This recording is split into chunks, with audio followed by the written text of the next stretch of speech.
दोस्तों good morning. EC electrical channel में आपका स्वागत है। दोस्तों आज अपन बात करेंगे सिंगल फेस मोटर पार्ट 6 की। दोस्तों अपन ने सिंगल फेस मोटर पार्ट 5 तक पढ़ लिया था। अपन ने सिंगल फेस मोटरों के प्रकार पढ़े थे। दोस्तों single phase motor phase split के अकॉर्डिंग 5 प्रकार की थी। Resistance start motor, capacitor start motor, permanent capacitor motor, capacitor start, capacitor run motor और साइडेड पोल मोटर। तो फेस स्प्लिट के अकॉर्डिंग 5 टाइप्स मोटर अपन ने पढ़ ली थी। दोस्तों आज अपन पढ़ेंगे types of single phase motor according to commutation. Commutation के आधार पर सिंगल फेस मोटर कितने प्रकार की होती हैं। दोस्तों तो आज अपन सिंगल फेस मोटर का पार्ट 6 पढ़ते हैं। दोस्तों single phase motor part 6, single phase motor का पार्ट 6 पढ़ते हैं। इसमें आज अपन बात करेंगे single phase motor according to types of single phase motor according to commutation. Commutation के आधार पर सिंगल फेस मोटर कितने प्रकार की होती हैं। Types of single phase motor. आज अपन पढ़ेंगे types of single phase motor according to commutation. Commutation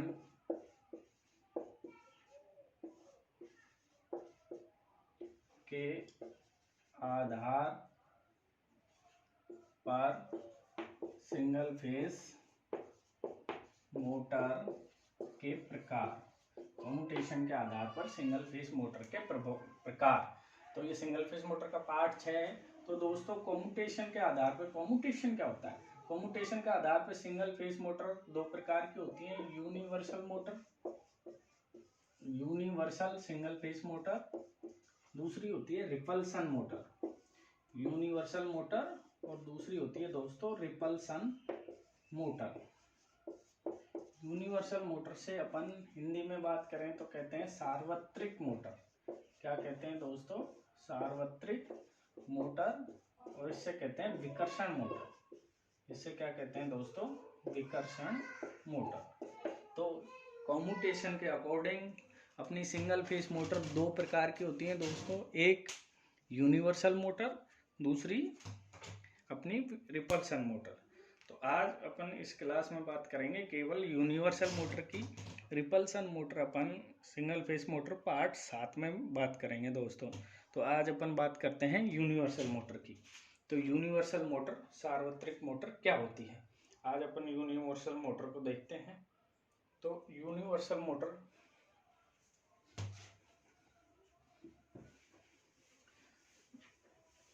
एक सिंगल फेस मोटर का प्रकार है। तो सबसे पहले अकॉर्डिंग टू कॉम्यूटेशन। और दोस्तों कॉम्यूटेशन किसे कहते हैं कि वह सिंगल फेस मोटर जिसमें कॉम्यूटेटर लगा हो उसे अपन कॉम्यूटेशन कह देते हैं एक तरीके से। तो कॉम्यूटेशन के अकॉर्डिंग या कॉम्यूटेशन के अनुसार सिंगल फेस मोटर 2 ही प्रकार की होती हैं, यूनिवर्सल मोटर और रिपल्सन मोटर। तो आज की क्लास में अपन देखेंगे यूनिवर्सल मोटर। यूनिवर्सल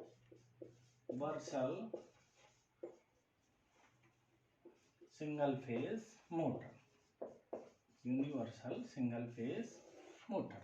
तो दोस्तों यूनिवर्सल मोटर का नाम होता है सार्वत्रिक मोटर। क्या नाम होता है, सार्वत्रिक मोटर। तो इसको सार्वत्रिक मोटर क्यों कहते हैं दोस्तों, वह मोटर जो एसी डीसी दोनों पर काम करती है, इसीलिए इसे अपन क्या कह देते हैं, सार्वत्रिक मोटर कह देते हैं या यूनिवर्सल मोटर कह देते हैं। क्या कह देते हैं, सार्वत्रिक मोटर या यूनिवर्सल मोटर कह देते हैं। क्यों कह देते हैं, क्योंकि यह मोटर एसी डीसी दोनों सप्लाई पर कार्य करती है, इसीलिए अपन इसे सार्वत्रिक मोटर या यूनिवर्सल मोटर कह देते हैं। तो सार्वत्रिक मोटर क्यों कहते हैं, क्योंकि यह मोटर या वह मोटर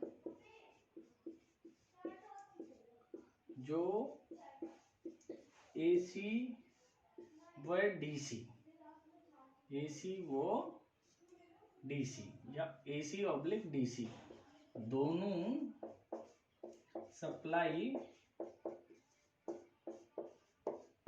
पर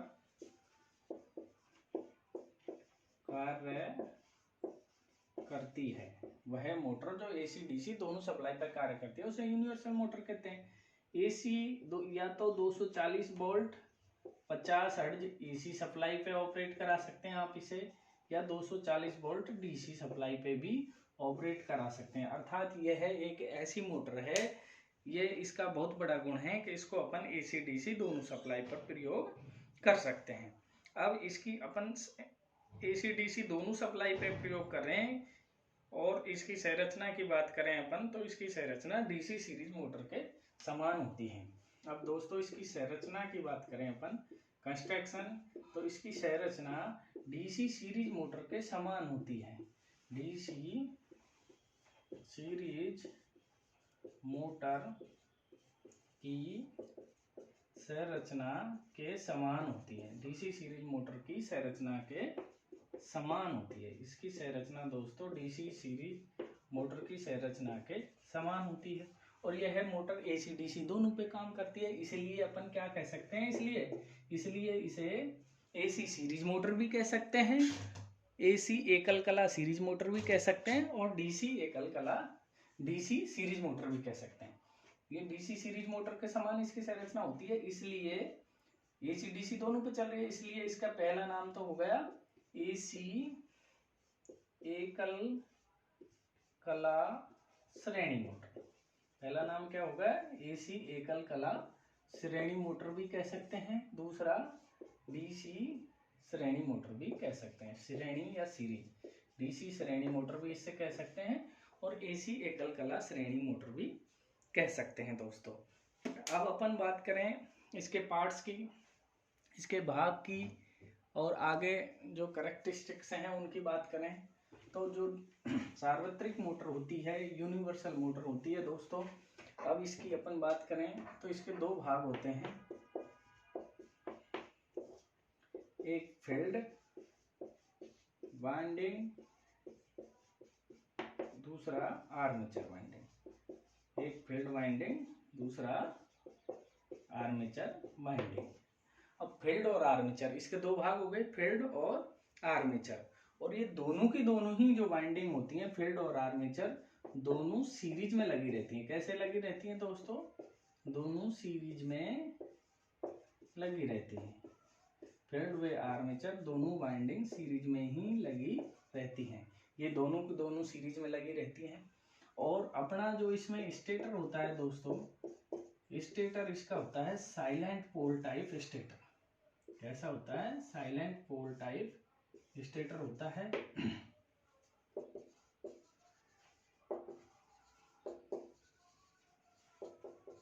साइलेंट पोल टाइप स्टेटर होता है। स्टेटर के इंटरपोल वाइंडिंग में आर्मेचर वाइंडिंग श्रेणी में जुड़ी रहती है, और फील्ड और आर्मेचर दोनों किस में जुड़े रहते हैं दोस्तों, श्रेणी में जुड़े रहते हैं।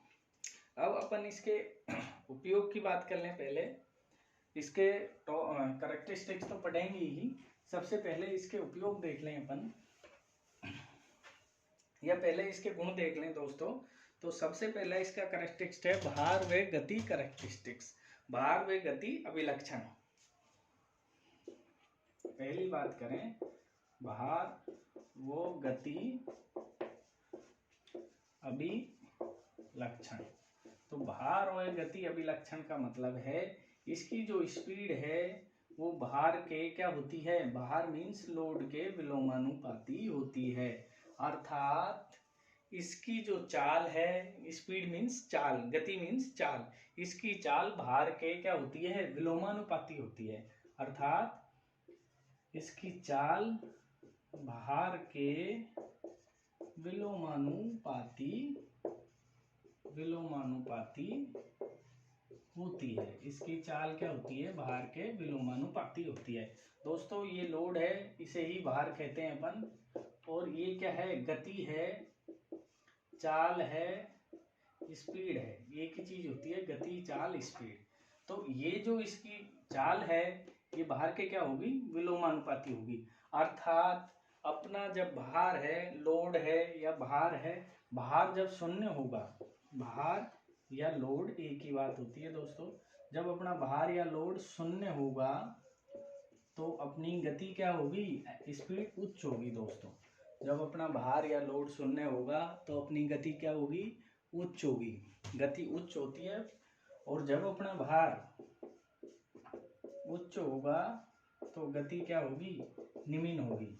अर्थात इसकी जो भार है, भार जब शून्य रहता है तो अपनी स्पीड इसकी उच्च रहती है, और जब भार उच्च रहता है तो स्पीड क्या हो जाती है, निम्न हो जाती है। अर्थात इसके भार व गति जो गुण हैं वो एक दूसरे के क्या होते हैं, विलोमानुपाती होते हैं। चाल व भार गति समीकरण हैं, ये दोनों एक दूसरे के विलोमानुपाती होती हैं। दूसरी बात करें कि जो यूनिवर्सल मोटर होती है वो एक दिशीय आघूर्ण उत्पन्न करती है। यूनिवर्सल मोटर क्या उत्पन्न करती है, यह मोटर एक दिशीय टॉर्क, वन डायरेक्शनल टॉर्क, एक दिशीय आघूर्ण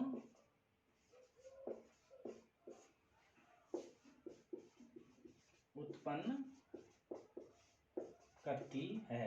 यह मोटर एक दिशीय आघूर्ण उत्पन्न करती है, चाहे एसी, चाहे सप्लाई एसी हो या डीसी, चाहे सप्लाई एसी या एसी हो या डीसी, सप्लाई कोई सी भी हो दोस्तों, इसको चाहे एसी सप्लाई से जोड़ो चाहे डीसी से जोड़ो, इसका भार हमेशा एक दिशीय होता है। इसका जो टॉर्क होता है वो हमेशा एक दिशीय होता है। एक दिशीय आघूर्ण या एक दिशीय टॉर्क ये उत्पन्न करती है। दूसरी अपन बात करें, इसका स्टार्टिंग टॉर्क 450% होता है फुल लोड टॉर्क के।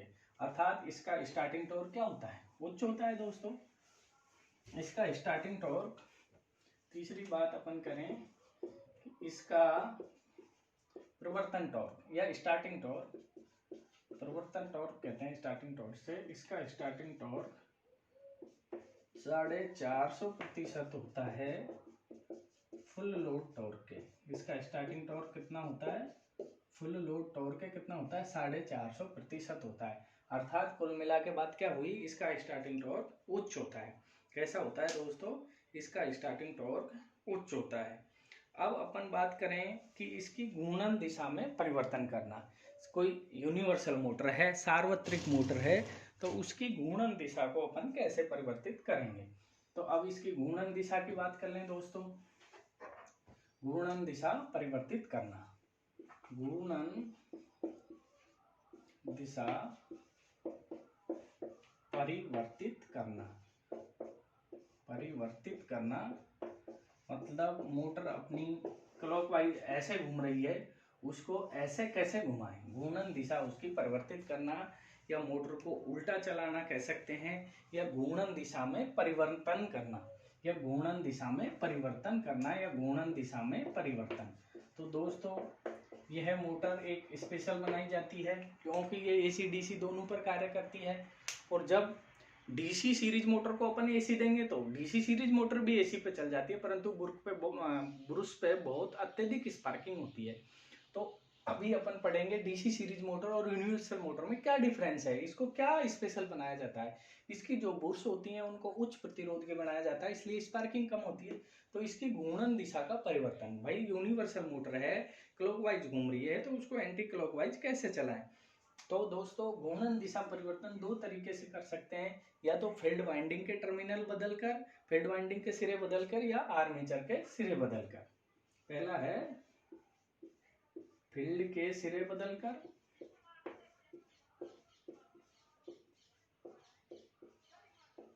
या आर्मेचर के सिरे बदलकर, या आर्मेचर के सिरे बदलकर।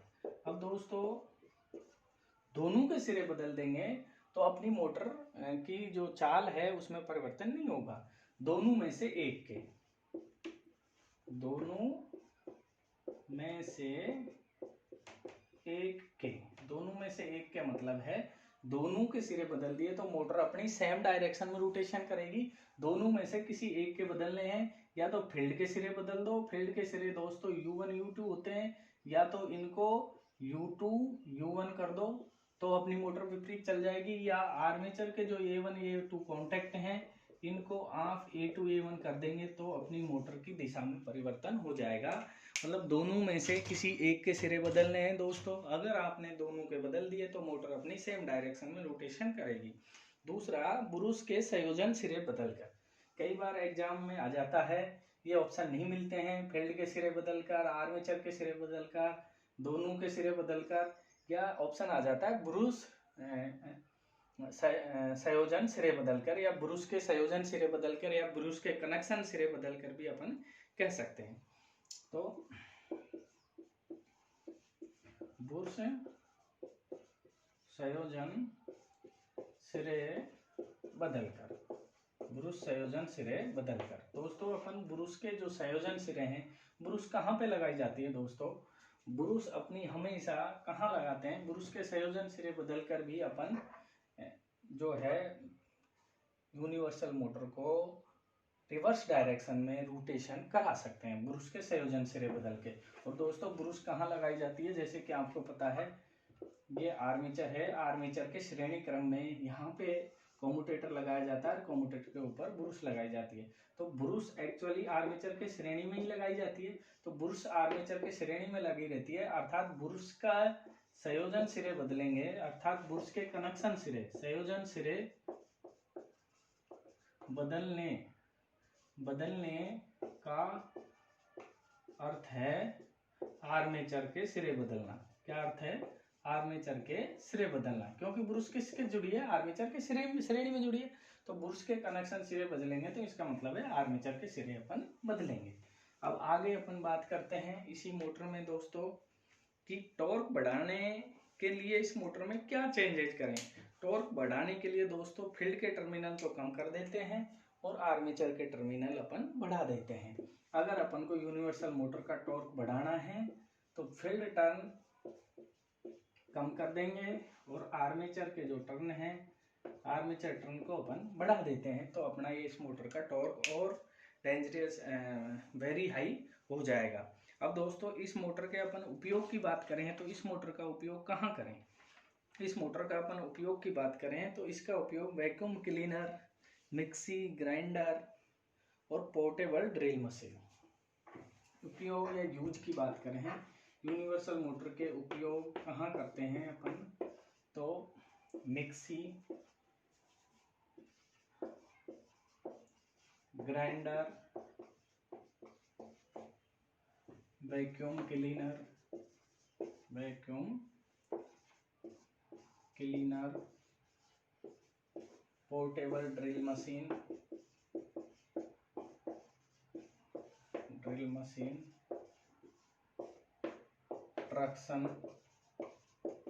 ट्रक्शन में डीसी सीरीज मोटर में लेते हैं, और दोस्तों ट्रक्शन में अपन ये यूनिवर्सल मोटर भी ले सकते हैं। सिलाई, कढ़ाई, बुनाई और उत्तोलन।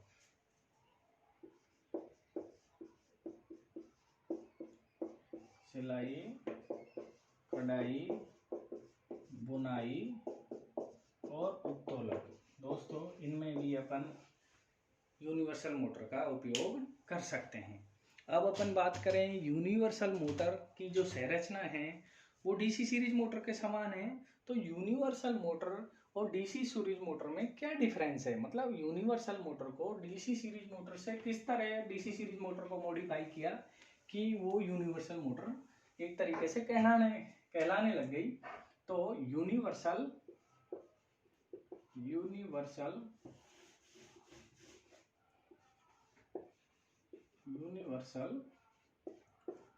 व डीसी सीरीज मोटर में अंतर, यूनिवर्सल व डीसी सीरीज मोटर में अंतर। तो इनमें क्या अंतर है?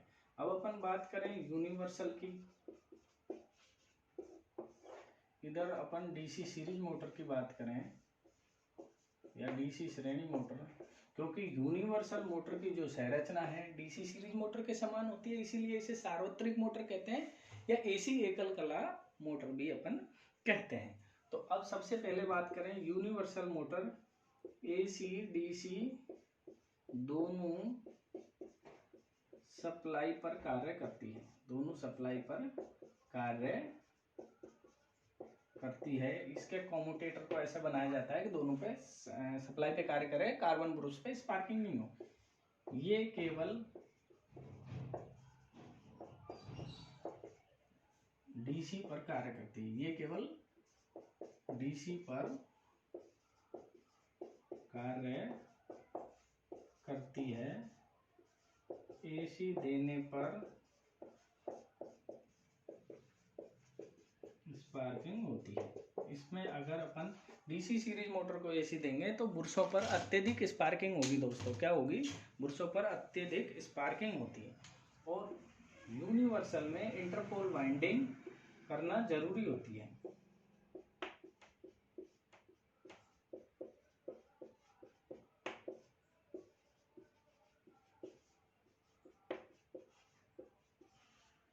इसमें इंटरपोल नहीं की जाती, इसमें इंटरपोल नहीं करते। डीसी सीरीज मोटर में इंटरपोल नहीं करते, जबकि यूनिवर्सल मोटर में इंटरपोल वाइंडिंग करना जरूरी होता है। इसमें स्टेटर रोटर का जो वायु अंतराल है वो कम होता है दोस्तों, वायु अंतराल कम होता है। यूनिवर्सल मोटर में स्टेटर रोटर का वायु अंतराल कम होता है, बिल्कुल कम होता है, जबकि इसमें वायु अंतराल सामान्य होता है। इसमें वायु अंतराल स्टेटर रोटर के बीच में जो वायु अंतराल होता है वह सामान्य होता है। इसमें कम रखना जरूरी होता है यूनिवर्सल में, जबकि डीसी सीरीज मोटर में सामान्य होता है। इसकी जो ब्रुश हैं उच्च प्रतिरोध की होती हैं, उच्च प्रतिरोध कार्बन ब्रुश होती हैं। इसमें सामान्य प्रतिरोध की कार्बन ब्रुश होती है। तो ये यूनिवर्सल और डीसी सीरीज मोटर में थोड़ी सी समानता थी। अब अपन बात करें यूनिवर्सल मोटर का स्पीड कंट्रोल के बारे में बात करें कि यूनिवर्सल मोटर की स्पीड कंट्रोल कैसे की जाए। तो दोस्तों आज अपन ने देखा स्पीड कंट्रोल, अभी डिस्कस करते हैं। अपन ने आज देखा था universal motor, single phase universal motor क्या होती है। तो दोस्तों अगर ये वीडियो आपको अच्छी लगे तो पीसी इलेक्ट्रिकल चैनल को सब्सक्राइब जरूर करें, शेयर करें। पीसी इलेक्ट्रिकल, इसमें पीसी इलेक्ट्रिकल खेली भी लिख सकते हैं। इसको सब्सक्राइब जरूर करें, शेयर करें, लाइक करें, जिससे मैं आगे वीडियो डालता रहूँ, जो मोटिवेशन मिले और मैं इसी तरह डालता रहूँ। अब अपन बात करेंगे यूनिवर्सल मोटर की स्पीड कंट्रोल। यूनिवर्सल मोटर का स्पीड कंट्रोल कैसे करें। स्पीड कंट्रोल, चाल नियंत्रण। स्पीड कंट्रोल का मतलब है कोई यूनिवर्सल मोटर है तो उसका स्पीड कंट्रोल कैसे करें, चाल का नियंत्रण कैसे करें। तो यूनिवर्सल मोटर की स्पीड कंट्रोल या चाल नियंत्रण दोस्तों अपन कैसे करें। तो स्पीड कंट्रोल की 3 विधि होती हैं। श्रेणी प्रतिरोध या आरोपित वोल्टता नियंत्रण विधि। पहली विधि है श्रेणी प्रतिरोध, जिसे कि रेजिस्टेंस विधि कहते हैं। श्रेणी प्रतिरोध या आरोपित वोल्टता नियंत्रण विधि। आरोपित वोल्टता नियंत्रण विधि। दोस्तों आरोपित वोल्टता नियंत्रण विधि क्या है कि सप्लाई वोल्टेज को कंट्रोल करके, और सप्लाई वोल्टेज कैसे कंट्रोल होगा, जब अपन डीसी यूनिवर्सल मोटर के सप्लाई के श्रेणी क्रम में एक वेरिएबल रेजिस्टेंस लगा देंगे। कैसा? वेरिएबल प्रतिरोध लगा देंगे। तो वेरिएबल प्रतिरोध क्या करेगा, अपनी सप्लाई वोल्टता को कम अधिक कर देगा। ये फील्ड है दोस्तों, और ये अपना आर्मेचर है। ये U1 U2 फील्ड हो गया, A1 A2 अपना आर्मेचर हो गया, और ये अपन ने यहाँ से इसको सप्लाई दे दी। तो अगर अपन वेरिएबल प्रतिरोध लगा देंगे श्रेणी में सप्लाई वोल्टेज के, तो इससे अपना वोल्टता कम हो जाएगी। जब अपन प्रतिरोध का मान ज़्यादा रखेंगे तो सप्लाई वोल्टेज अपना कम रहेगा, और सप्लाई वोल्टेज जब कम रहेगा तो मोटर धीरे चलेगी। और जब प्रतिरोध के मान को जैसे जैसे कम करेंगे सप्लाई वोल्टता बढ़ती जाएगी, तो मोटर की गति तेज होती जाएगी दोस्तों। तो पहली विधि थी श्रेणी प्रतिरोध या आरोपित वोल्टता नियंत्रण विधि। दूसरी विधि की बात करें दोस्तों, तो यूनिवर्सल मोटर के स्पीड कंट्रोल की दूसरी विधि है फील्ड टेपिंग विधि। दूसरी विधि कौन सी है दोस्तों? फील्ड टेपिंग विधि। इस विधि में अपन फील्ड पे टेपिंग निकाल लेंगे, और उन टेपिंग की सहायता से अपन स्पीड को कम अधिक कर सकते हैं। जैसे ये फील्ड वाइंडिंग है, ये अपनी आर्मेचर वाइंडिंग है दोस्तों। यहाँ से अपन सप्लाई दे देंगे, और ये जो फील्ड वाइंडिंग है इस पे अपन टेपिंग निकाल लेंगे और उस टेपिंग के अकॉर्डिंग अपन इसकी जो फील्ड करंट है उसको कंट्रोल करके अपन इसकी स्पीड को कम अधिक कर सकते हैं। और तीसरी जो अपनी विधि है दोस्तों उसे कहेंगे सेंट्रीफ्यूगल स्विच विधि या अपकेंद्रीय कुंजी विधि। तीसरी विधि जो स्पीड कंट्रोल की है उसे अपकेंद्रीय कुंजी विधि कहते हैं। तीसरी विधि क्या है दोस्तों? अपकेंद्रीय कुंजी विधि। अपकेंद्रीय कुंजी विधि, इसे अपन कहते हैं centrifugal switch method. Centrifugal switch speed control method. Speed control method, centrifugal switch speed control method, ये तीसरी विधि है यूनिवर्सल मोटर को कंट्रोल करने की। दोस्तों इस विधि के अंदर अपन क्या करेंगे, एक कैपेसिटर लगा देंगे, बीच में अपन एक सेंट्रीफ्यूगल स्विच लगा देंगे और इधर अपन एक फिक्स रेजिस्टेंस जोड़ देंगे। ये C है, ये R है और ये सेंट्रीफ्यूगल स्विच लगा देंगे, स्विच सेंट्रीफ्यूगल स्विच, और यहाँ पे अपनी फील्ड वाइंडिंग और यहाँ पे अपन आर्मेचर वाइंडिंग लगा देंगे और इधर से अपन सप्लाई दे देंगे। दोस्तों ये फील्ड है, तो जैसे ही मोटर उच्च गति धारण करेगी तो अपन रेटेड गति से ज़्यादा गति जाएगी तो अपन इस कुंजी को निकाल लेंगे, स्विच ओपन हो जाएगा। ओपन हो जाएगा तो मोटर की स्पीड डाउन होगी। जैसे ही रेटेड स्पीड से कम स्पीड पाएगी अपन कुंजी फिर से लगा देंगे तो फिर स्पीड अपनी तेज हो जाएगी। तो इस तरीके से अपन सेंट्रीफ्यूगल स्विच के द्वारा अपन यूनिवर्सल मोटर की स्पीड को कंट्रोल कर सकते हैं। दोस्तों अभी अपन ने देखा यूनिवर्सल मोटर की वर्किंग, क्या लाभ हैं, क्या हानि है। इस मोटर की हानि यही है कि दोस्तों इसकी जो स्पीड होती है वो 4000 RPM होती है, उच्च गति होती है। तो उच्च गति के कारण ये शोर करती है। इसका दोष क्या है कि इसकी जो स्पीड है, स्पीड 4000 RPM होती है और 4000 RPM के कारण ये तेज गति पे चलती है और तेज गति के कारण ये क्या करती है, शोर करती है। तो इसीलिए ये इसकी एक दोष हो गया, हानि हो गया, डिसएडवांटेज हो गई। बाकी यूनिवर्सल मोटर बहुत अच्छी मोटर है, AC DC दोनों पे कार्य करती है। अपन इसको drill, portable drill, grinder, mixie, juicer सब में अपन काम ले सकते हैं। दोस्तों दूसरा, एक लास्ट ईयर एक प्रतियोगी परीक्षा में पूछा गया था कि यूनिवर्सल मोटर के प्रचालक को आघात पहुंचता है तो क्या कारण हो सकता है। अगर यूनिवर्सल मोटर में करंट आया, उसको ऑपरेटर है, चलाने वाला है, प्रचालक को आघात पहुंचा, प्रचालक आघात मतलब प्रचालक को करंट लगा, तो क्या कारण है। यूनिवर्सल मोटर के प्रचालक को करंट लगा, आघात लगा, तो उसका क्या कारण है। दोस्तों उसके दो ही कारण होते हैं। निर्बल रोधन, अर्थात फील्ड या आर्मेचर किसी का अपना जो इंसुलेशन रेजिस्टेंस है, इंसुलेशन, पुअर इंसुलेशन। निर्बल रोधन का मतलब है पुअर इंसुलेशन। अगर अपना इंसुलेशन कमजोर है और इंसुलेशन हट गया तो वो करंट बॉडी का आएगा, तो बॉडी से अपने ऑपरेटर या प्रचालक को क्या लगेगा, करंट लगेगा। ऑपरेटर को क्या लगेगा, करंट लगेगा। तो निर्बल रोधन उसका कारण हो सकता है। दूसरा, भूसंपर्कित नहीं होना, भूसंपर्कित अर्थात मोटर की अर्थिंग नहीं है, भूसंपर्कित नहीं होना। अगर मोटर अर्थिंग होती तो प्रचालक को करंट नहीं आता, करंट जमीन में चल जाता अर्थिंग के द्वारा, प्रचालक को आघात नहीं पहुंचता। तो या तो मोटर की अर्थिंग नहीं है यूनिवर्सल मोटर की, या निर्बल रोधन है, पुअर इंसुलेशन है। इन्हीं दो कारणों से प्रचालक को करंट लगता है। तो दोस्तों आज के लिए थैंक यू। अगर वीडियो अच्छी लगे लाइक करें, शेयर करें, अपने दोस्त ज़्यादा से ज़्यादा सब्सक्राइब करवाएं अपने दोस्तों से, जिससे मैं इसीलिए PC इलेक्ट्रिकल चैनल पर ITI डिप्लोमा वाले छात्रों को निःशुल्क पढ़ाता रहूं, सबकी मदद करता रहूं। थैंक यू दोस्तों।